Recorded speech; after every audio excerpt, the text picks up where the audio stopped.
So today is kind of an exciting day. Look what's outside. The FedEx guy. And those boxes he's got are our Battle-Born batteries.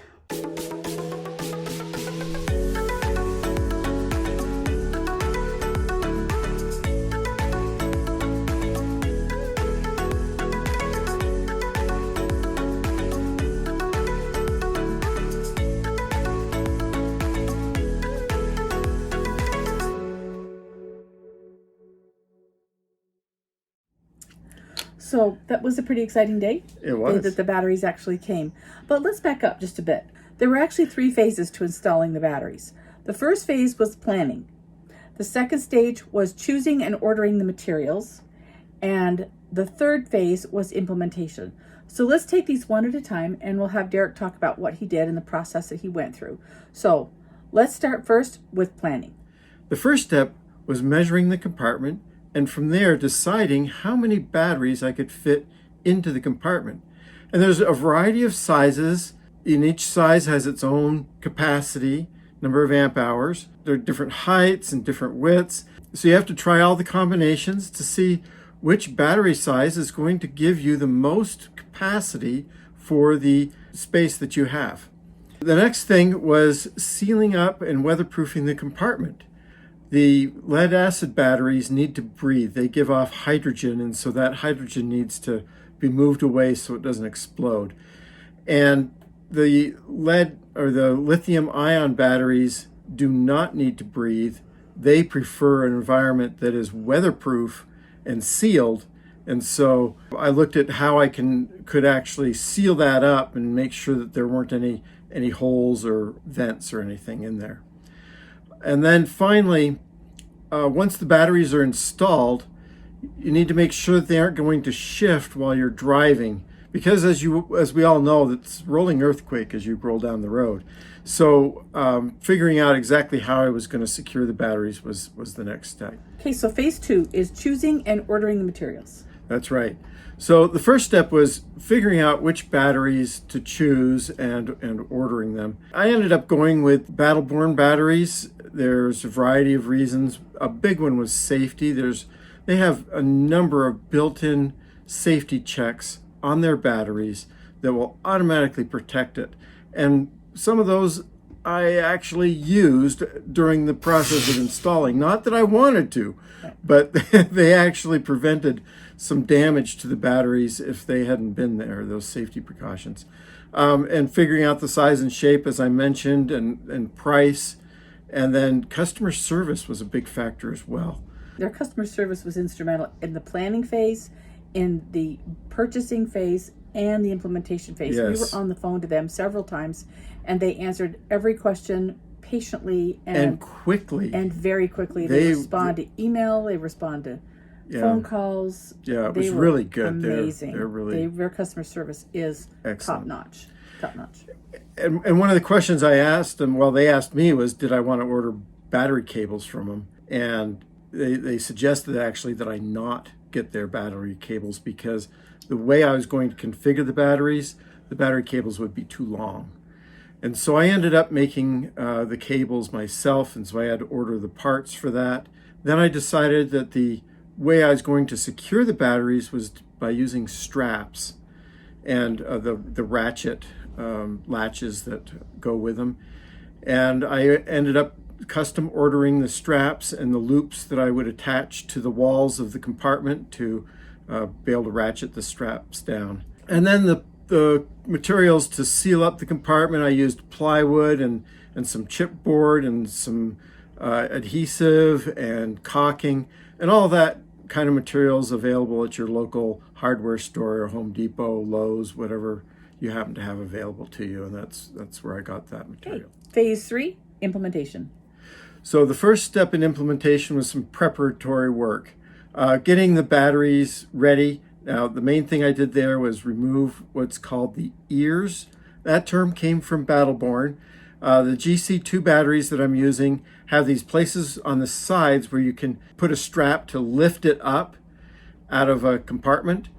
I didn't need to lift it up out of my compartment. I'm going to be sliding them in. And that took up some space, and I was pretty tight on space. So I talked to them about removing the ears, and I ended up sawing them off with a cable saw, and you'll see some details on that.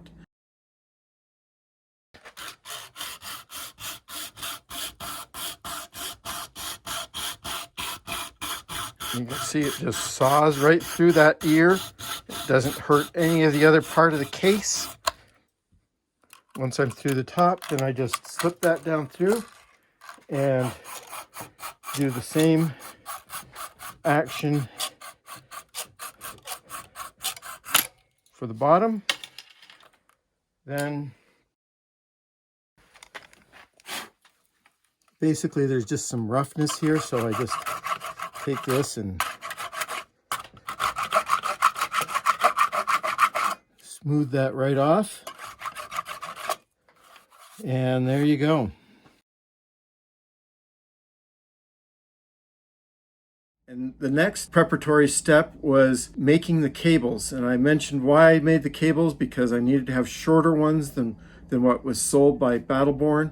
I went through the process of cutting the cable and putting the ends on and crimping them. All that process is also shown in a video here.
After that, it was time to get the old batteries out, get the tray for the batteries out.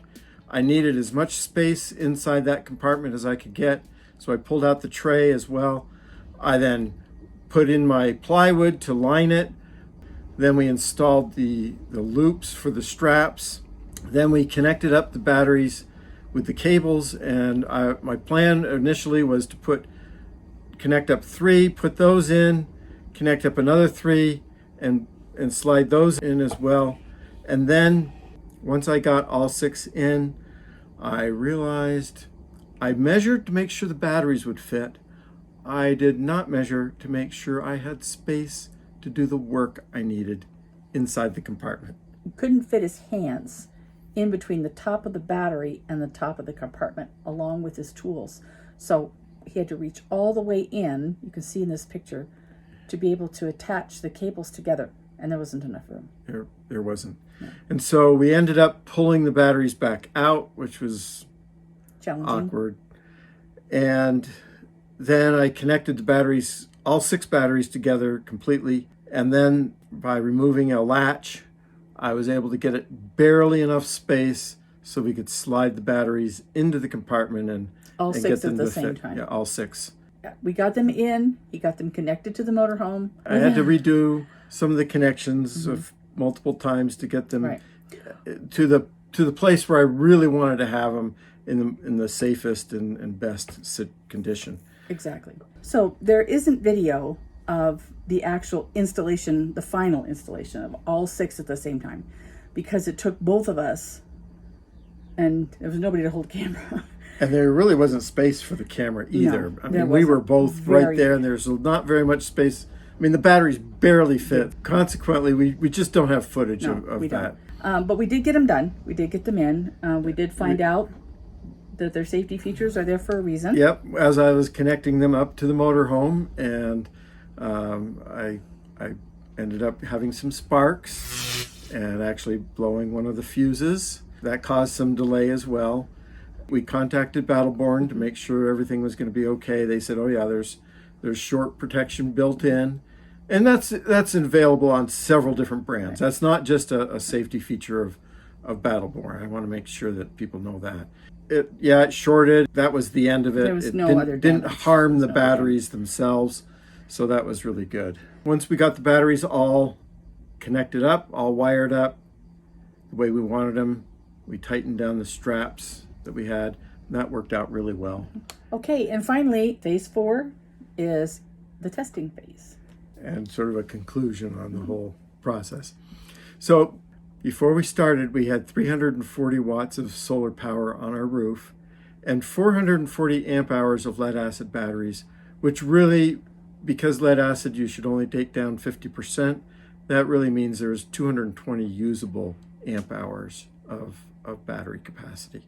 After this whole process of the solar and the battery upgrade, we had a total of 510 watts of solar by adding a 170 watt panel. With the 6 lithium batteries, there's 100 amp hours each, so that's 600 amp hours. And because lithium batteries can be taken all the way down to 0, that means there's 600 usable amp hours of power. So that's almost 3 times as much power capacity that we have in our batteries than what we had before. It's worked out very well. We've been very pleased with how this has gone. The straps have held, the batteries have not moved, the charging has worked well. The only time we've run the generator is when we've had the AC on. We are currently 100% boondocking, not too far from our home. And part of our philosophy has been, we don't need to charge our batteries completely with solar. We don't mind running the generator as long as we can run it during the day. It's not as much of a disturbance to people. We really don't want to run it at night. Right. And so we want to make sure we have enough amp hours in our batteries so that we can go the evening and into the night and first part of the morning before the sun comes up and the solar really kicks in without any problems. And we've been able to do that. So Yeah. what have we learned, and maybe do we have any tips and tricks for people? Well, probably the biggest lesson learned is in the planning phase, I made a critical error of not taking into account the room I needed for my hands and tools to actually put the batteries in place. I measured, made sure the batteries would fit, and they do, but there just wasn't enough space. And so the whole process I had planned for putting them in had to be changed during the process of installing. You can put them in a different bay. We chose not to put them in a different bay because we didn't want to have to rewire. What would you tell somebody who is thinking about doing this themselves? Well, I would suggest that if you're going to try to do this yourself, that you have someone who has experience with 12-volt electrical systems involved. Now, if you have that, that's great. You can probably do it all by yourself. But if you're not real familiar with 12-volt electrical systems, then find someone who is that can help you do it all and get it all planned properly and installed correctly. This is not an easy DIY project. It was really harder isn't. than I thought it was going to be. And he's pretty good with stuff like this, and it was still harder than both of us expected. What made it easier was Battleborn Batteries customer service. Yeah, We they can't say really enough helped out about a them. lot on We this. can't say And enough. it was really helpful It was for really us. great. So with that, we will let you go. Thank you so much for watching. If you have not already, don't forget to hit that subscribe button. And press the like and ring the bell so you get notified. You bet. And until next time, you take care.